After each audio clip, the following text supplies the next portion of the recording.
Brie, and today I'll be doing a tiny house. This is one of my first tiny houses that I've ever fully completed, and I unintentionally go for a really green theme. I don't know what came over me, I just was really inspired to build, and I just decided to work out a few layers and then went from there. And every single room in the house has green. I don't actually think there's a room in the house that doesn't have green. I mean, the kitchen's not very green, but it's all really open plan, so it looks green anyway. So I wasn't actually sure how to go about making this house because I had no idea what I wanted to do. So I changed the wall colours so many times, but I think I actually edited it a lot of it out because I spent so long being really indecisive about what kind of what's it called, wallpaper I wanted. So yeah, I'm actually really excited to record more videos because I have just ordered some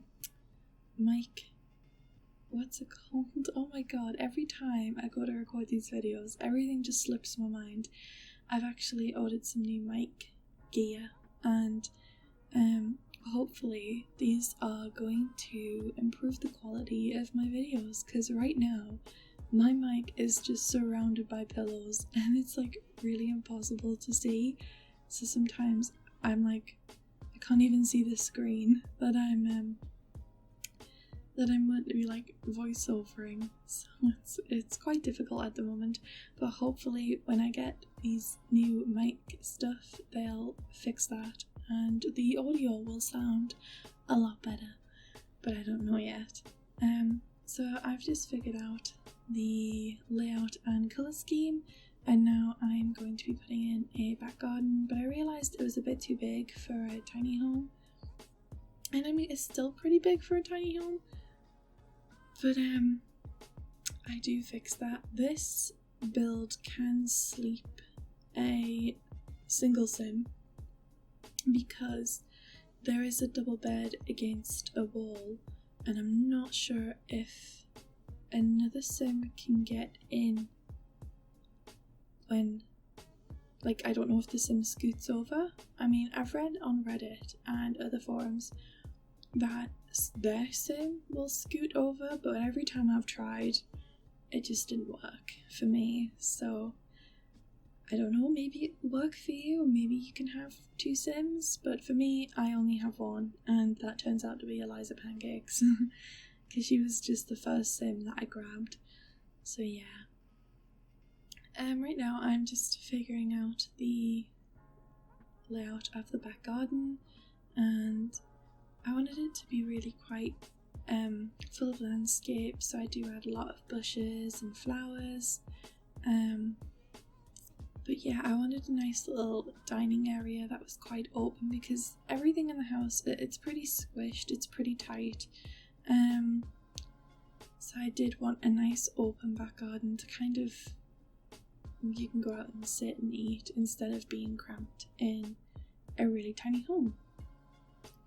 But yeah, this is also a 1-bathroom house, and the bathroom is upstairs, and there is a little balcony, but I mean, it is literally tiny, so I think it only has one seat, so do with that as you wish. Did that even make any sense? Right, we're gonna forget that. But yeah, I'm still just figuring out the landscape, and now I'm focusing more on the front and just making the actual front of the house look nice and detailed. But yeah, as you can see, the patio's really small. Not the patio, the balcony.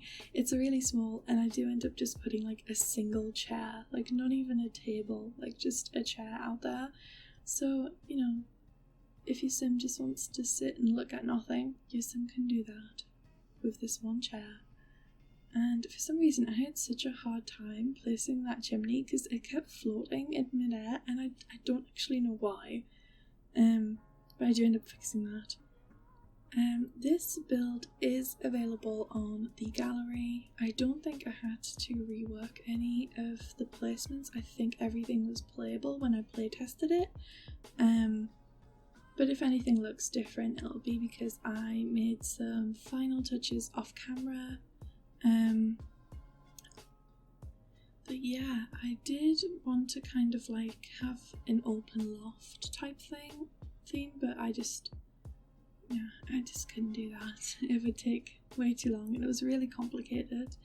So I just stuck with just normal 2-bed, like 2-floor house. I did intentionally go to have the bathroom downstairs, but I just felt like it was way too crowded to have both a kitchen, dining area, living room area and a bathroom all downstairs, so I didn't think that would work out very well. So I do end up moving the bathroom because it just wouldn't have been functional. And now I'm just adding bits of clutter in the kitchen. I didn't want to add too much because I think the house is pretty small, and I imagine that the sim that lived there, I mean, there'll be a pretty neat sim. I think it's too expensive to be a starter home, but I don't even know what type of sim I had in mind when I built this. It just kind of was like, I want to build a tiny house. I'm going to build a tiny house now. And I did. But I didn't think there would be a lot of clutter in the house. And I didn't want to make it seem overcrowded. So I'm just moving the bathroom. I end up reworking a lot of the balcony, because I couldn't find a place that would fit the bathroom nicely, and 2x2 bathrooms are really hard to work with, so I do end up just adding a little extra square so I can put a sink in. But right now I'm just working on the living room. This is where like the green theme starts, because like at first there's like no green on the inside until I get to the living room, and it's just all downhill from there. It's just a green tiny home. But yeah, I actually find tiny homes are really hard to work with.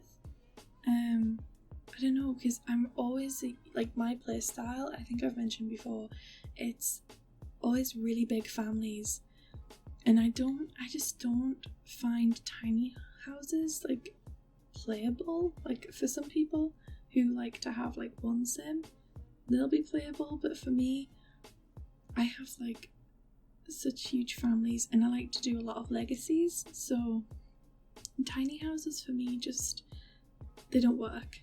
So I never really play in them because they're just not functional for my play style. But anyway, I was just adding so much green.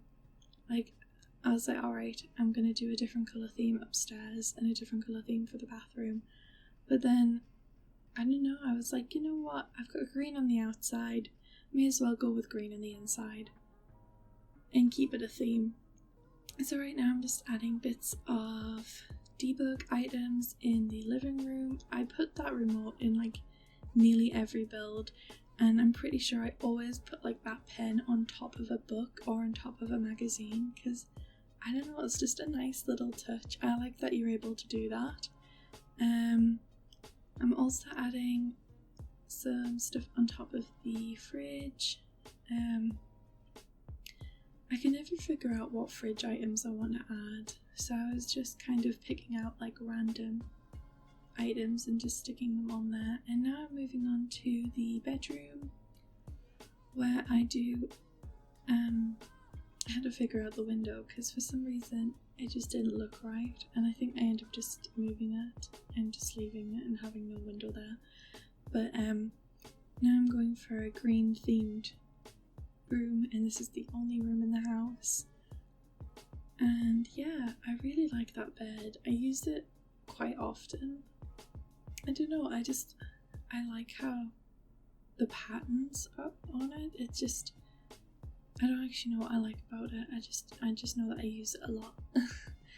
And now I'm just adding some items and curtains to the bedroom. I normally always forget to add curtains and lights on camera, but I've been really good at reminding myself recently, so hopefully I just don't slip up and forget now that I've just told myself that I've been really good at remembering. And now I'm doing the bathroom. There's not really much to say about the bathroom, to be honest. It's green, it's small, but it's functional. It's really small.